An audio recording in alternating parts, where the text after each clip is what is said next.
Shalom saudara-saudaraku di dalam Tuhan Yesus Kristus. Good news kali ini saya beri judul Orang Kuat. Mendengar kata orang kuat ini, mungkin kita langsung teringat tentang orang-orang yang mempunyai otot yang besar semacam Aderai, atau mungkin kita pernah melihat berita tentang orang kuat yang menarik pesawat, orang kuat tarik truk 8 ton pakai telinganya, dan sebagainya. Juga sering menjadi judul berita di media seperti ini.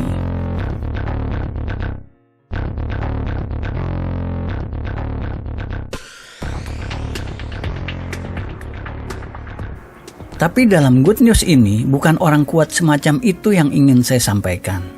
Orang kuat yang dimaksud di sini, dalam pandangan saya pribadi dan di dalam pelayanan yang nyata, saya ungkapkan dalam 2 kategori. Dalam kategori ini, sejak lama, kepada orang-orang inilah saya menaruh hormat, bahkan saya kagum dengan kehidupan dan kekuatan mereka. Orang kuat kategori pertama adalah kekaguman dan hormat saya kepada para lansia, yang sejak masa mudanya, terus setia dalam pengiringannya kepada Tuhan Yesus. Selama hidupnya, mereka selalu setia beribadah, meskipun banyak gelombang dan badai yang mereka alami. Sebagai contoh, di GBI Ebenezer, kategori lansia ini yang tetap eksis dan setia bahkan melayani sebagai penatua dan tidak berhenti berkontribusi sampai saat ini. Bahkan di masa pandemi ini, kalau boleh saya sebutkan misalnya ada Bapak Andas Munansa, Bapak Samuelo, Bapak Herman Naroso, dan yang lainnya.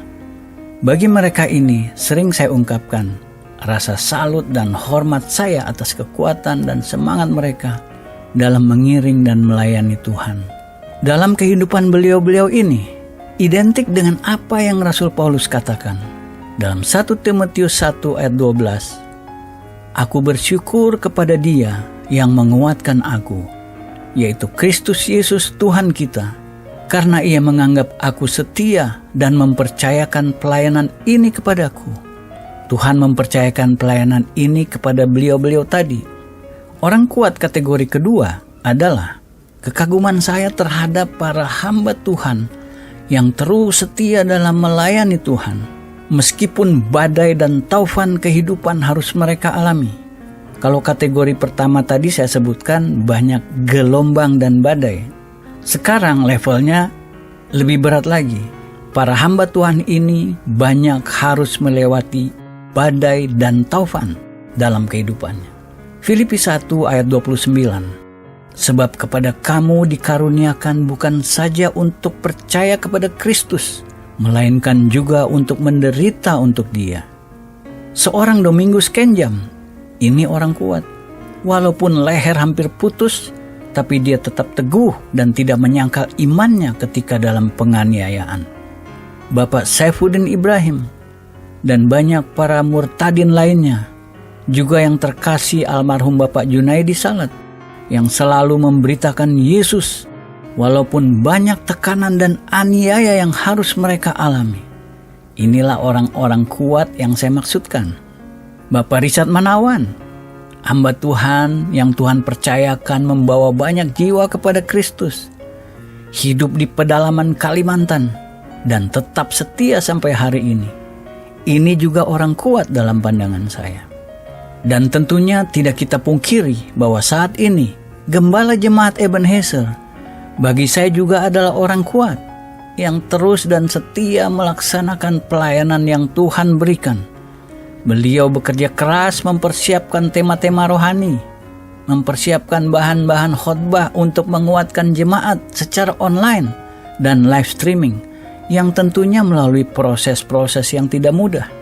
Dalam 2 Timotius 4 ayat 5, "Tetapi kuasailah dirimu dalam segala hal, sabarlah menderita, lakukanlah pekerjaan pemberita Injil, dan tunaikanlah tugas pelayananmu."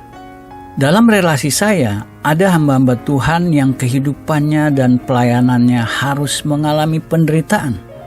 Ketika minggu pagi mereka akan melayani di mimbar, tahukah saudara, ada hamba Tuhan yang sebelum berangkat dari rumah hamba Tuhan ini harus mulai dulu dengan merawat istrinya yang sedang terbaring sakit, memandikannya, menggendongnya, membersihkan tempat tidurnya, dan seterusnya sampai tuntas.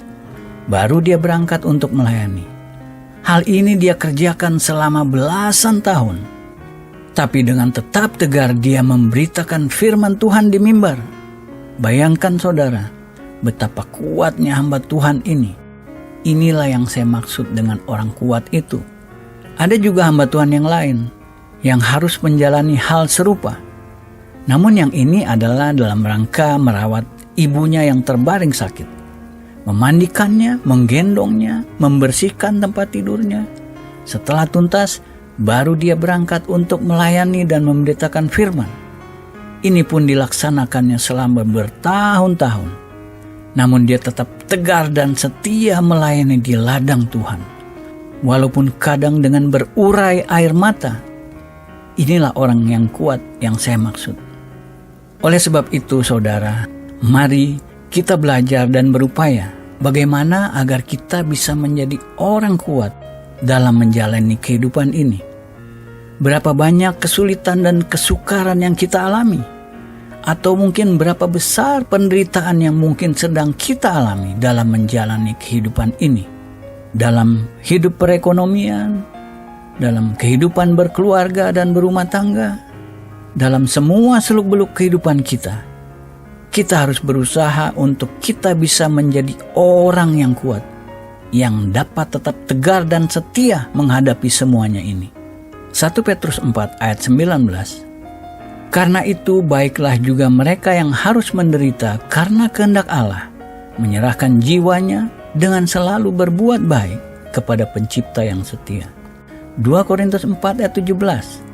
Sebab penderitaan ringan yang sekarang ini mengerjakan bagi kami kemuliaan kekal yang melebihi segala-galanya, jauh lebih besar daripada penderitaan kami. Dan saudaraku, orang kuat yang sesungguhnya, yang tiada tandingannya, itulah Tuhan kita Yesus Kristus, yang karena kasih-Nya yang besar dan dengan kekuatannya yang besar, rela dihina dan disiksa sedemikian beratnya, demi menyelamatkan kita dari hukuman dosa, dan dengan Roh-Nya yang kudus memberi kita kekuatan. Dan selalu Tuhan sampaikan kepada hamba-hambanya, kepada Musa, kepada Joshua, kepada Daud, dan Tuhan Yesus pun mengatakan, agar kita bisa tetap kuat menghadapi badai gelombang hidup ini, kuatkanlah dan teguhkanlah hatimu. Jangan takut. Amin.